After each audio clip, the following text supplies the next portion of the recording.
Thanks for staying with us on Midday Kentucky. October will be here before you know it, and that means it's almost Domestic Violence Awareness Month. Here to tell us how we can help is Diane from GreenHouse17. Diane, thank you so much for being here. Thank you so much for having me. I'm really excited that you're on here today. I was first introduced to your program not that long ago and was just blown away by all the services you do helping women. Tell us about GreenHouse17. I think it's sort of the complicated piece, but it's really what I like about our program is that everybody has a difficult or their own unique situation as to what they need to get out of an abusive relationship. So we work with folks who are experiencing intimate partner violence. We do that in all of Central Kentucky. So we have 17 county region, that's our name, GreenHouse17. Wow. And you know, people just need different things. So it might be economic issues, it might be emotional support, it might be emergency shelter, it might be I just need to call the 24/7 crisis line and just talk through it. Right. I might need work with my kids.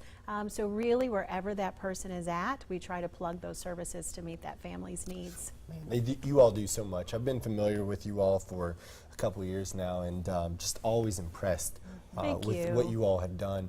Now, I know with October coming up, there's so many different ways that we're trying to promote awareness for this ongoing situation. Right. What are some of the things GreenHouse17 is going to be doing during that month? Well, one of the things, I was just talking to Amber a second ago, so one of the things that's unique about GreenHouse17 is that we are situated on a 40-acre farm. And I think it's really helped us get the word out because people can kind of engage in this issue with it not being quite so scary and hard, but we have the farm, and so we make products, and we also grow flowers that we sell. So in October, we're putting together a Hope Box. And so it's going to have 4 items. It's $33, and that includes shipping. And we really hope that people kind of identify people in their lives that they want to honor, you know, like, you know, you're a tough woman and I'm impressed with you, or I just want to honor you in this way. But it also brings the mission of GreenHouse17 out into the community, so we hope that folks really check our Etsy site.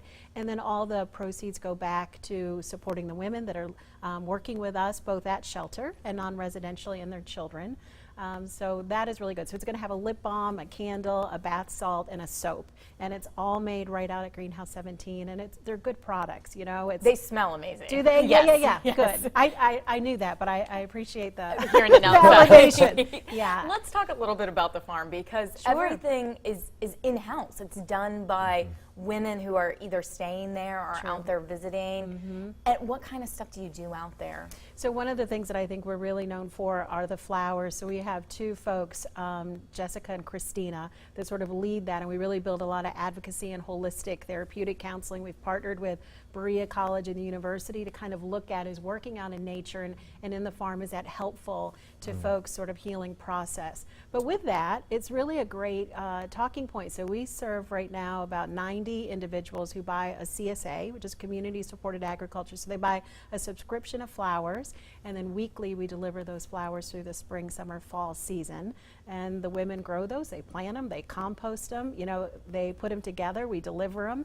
And we both do that for folks that live at shelter, but we also have some transitional and permanent housing for folks that really could use a little added love, but at the same time might not need emergency shelter. And so they come and help us with that too. So, yeah. You know, Diane, honestly, this program is so impressive. It has so many different avenues to help so many people. What is the best way for people to get involved and help GreenHouse17 grow? You know, I think there's so many ways. One thing that I always tell volunteers is, what is your passion, what's your resources, what's your interest, and how can you plug that in? Like, so to volunteer in something you're not comfortable doing. If you're not comfortable answering the crisis line, then that doesn't make sense.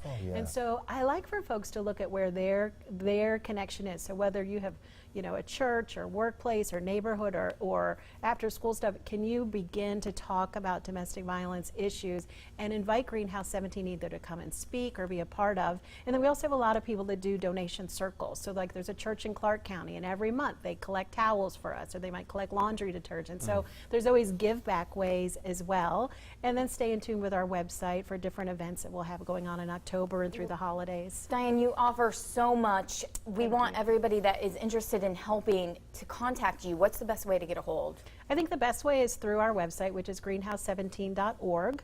But we also are pretty fluent in the social media. So we have an Instagram account and we have a Facebook account. So you can always check in with us through that. And you can always call the crisis line, which is 1-800-544-2022. There you go. Thank you so much for being here and for addressing such an important issue.